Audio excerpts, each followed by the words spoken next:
राणा जी, आप यहाँ आए, आपको बहुत बहुत धन्यवाद इसके लिए। एक चीज़ बताइए कि केंद्रीय कर्मचारियों के लिए सरकार अभी कुछ क्या करने की योजनाएं बना रही है? आज जो गवर्नमेंट एम्प्लॉयज़ यूनियन में चौहान साहब ने हमें यहाँ पे बुलाने का मौका दिया और हमारी पार्टी सदैव कर्मचारियों के साथ रही है और हमने आज आश्वासन दिया है पूरे मंच पर सभी साथियों के सामने कि जहाँ भी हमारी ज़रूरत पड़ेगी हमेशा हम यूनियन के साथ रहेंगे और सदैव इनका साथ देते रहेंगे। तो अब इसकी भावी योजनाएं क्या है सरकार की? अभी एमसीडी में चुनाव होने वाला है, तो इसमें क्या कुछ ये सरकार की कुछ पॉलिसी निकल के आ रही है? एमसीडी के चुनाव अभी तीनों एमसीडी को एक किया गया है। जिस तरीके से अरविंद केजरीवाल जनता को धोखा दे रहे थे कि भाई आज ना कि एमसीडी को पैसे देने और एमसीडी को बदनाम करने के चक्कर में जिस तरह अरविंद केजरीवाल ने दिल्ली सरकार ने जो दिल्ली की जर्जर हालत की है वह सब आपके सामने है। तो एमसीडी का चुनाव अभी जब तक सुचारू रूप से प्रक्रिया नहीं हो जाती तो एमसीडी का चुनाव जल्दी ही होने वाला है। जिस तरह कहा जाता है सर कि आम आदमी पार्टी कह रही है कि आप लोग डर गए, तो आपका इस विषय में क्या कहना है? मेरी ये गुजारिश है, प्लीज पॉलिटिकल चल ही रहा था सर, पॉलिटिकल कह रहे थे, वो एमसीसी चल रही थी। इनवाइट किए हैं चलो आज अरविंद केजरीवाल जो कह रहा है, जो डर गए, डरे हम नहीं, डरे अरविंद केजरीवाल हैं। अगर हम डरते तो हम यूपी में ना आते और चार राज्यों में ना आते और भारत में पूर्ण बहुमत से ना आते। हम डरते नहीं, डराते। बहुत बहुत बताएं जो आपकी संस्था अभी तक क्या क्या काम की है और आगे की योजना क्या है आपका? धन्यवाद आप सबका जो आपने मुझे मौका दिया अपनी बात कहने का, आभार। हमारी यूनियन 1949 में हमारी यूनियन की स्थापना हुई और 1949 से ही कर्मचारियों के हित में हम कार्यरत हैं। हमने बहुत सी लड़ाइयाँ लड़ी, जैसे केंद्रीय कर्मचारियों की सर्विस को बेटर बनाने के लिए, उनके पे स्केल को बेटर बनाने के लिए, उनकी स्वास्थ्य सुविधाओं को बेटर बनाने के लिए और उनको सरकारी मकान उपलब्ध कराने के लिए यूनियन ने बहुत बड़े बड़े काम किए। जैसा कि मैंने पहले भी बताया कि 1968 की हड़ताल में भी हमारी यूनियन ने भागीदारी की। हमारे बहुत से साथियों पर लाठीचार्ज हुए, बहुत से साथियों पर डिसिप्लिनरी एक्शन हुए, लेकिन उस हड़ताल के बाद सरकार ने हमको जेसीएम दी, 3 टायर जेसीएम दी, जिसमें हमारे मुद्दे सरकार के साथ बातचीत करके सुलझाए जाते हैं। उसके बाद हमने डीए की लड़ाई लड़ी। केंद्रीय सचिवालय के कर्मचारियों को डीए नहीं मिलता था, आज की डेट में हमको डीए मिलता है। हमने वो लड़ाई लड़ी। उस लड़ाई में सचिवालय के असिस्टेंट को डीए दिलाने में हमारे 20 कर्मचारियों पर एफआईआर दर्ज हुई, 20 साल मुकदमा चला बोनस के लिए।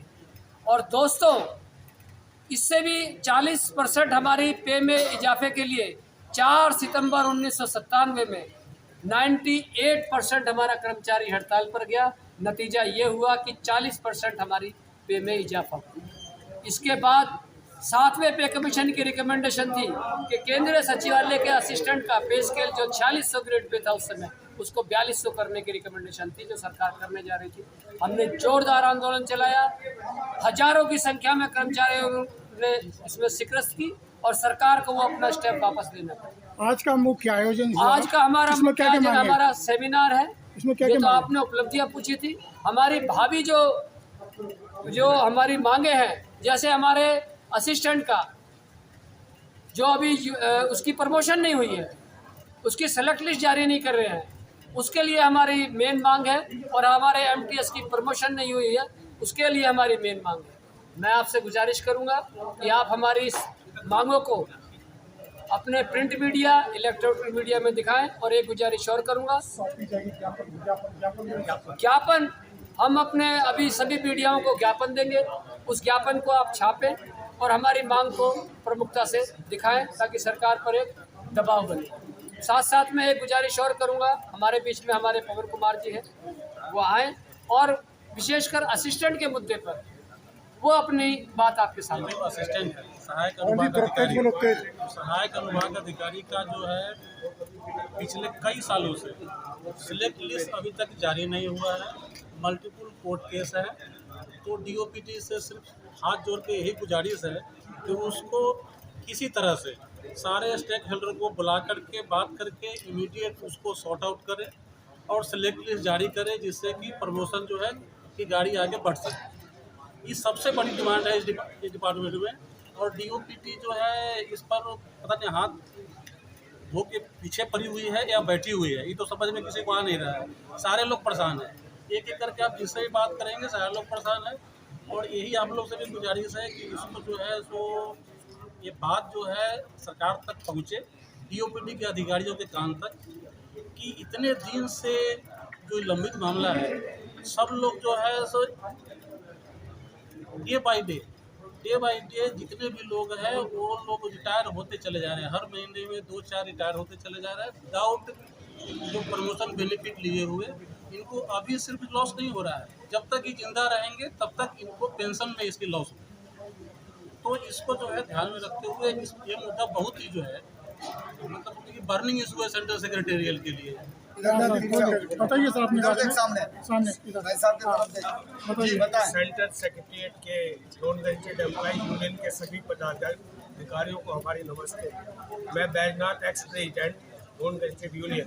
मुझे बड़ी खुशी है आज ये पहला फंक्शन जैसे मैंने अटेंड किया आफ्टर रिटायरमेंट, जो इस all credit goes to mister Ghanshyam ji, Pawan ji, Mahesh ji, जो इनकी पूरी टीम है, और जो ये सब लोग यहाँ पे आज मिले और बहुत पुराने साथी हमारे, क्योंकि मैं तब ऐसे नहीं होता था। इन्होंने इस चीज़ पर ना बड़ा बल दिया, तो मैं बार बार जिनके मैं नाम नहीं ले पाऊँ, नरेश जी जैसे इन्होंने तो मुझे बड़ा तो घनश्याम जी का और सारी टीम का बहुत बहुत धन्यवाद।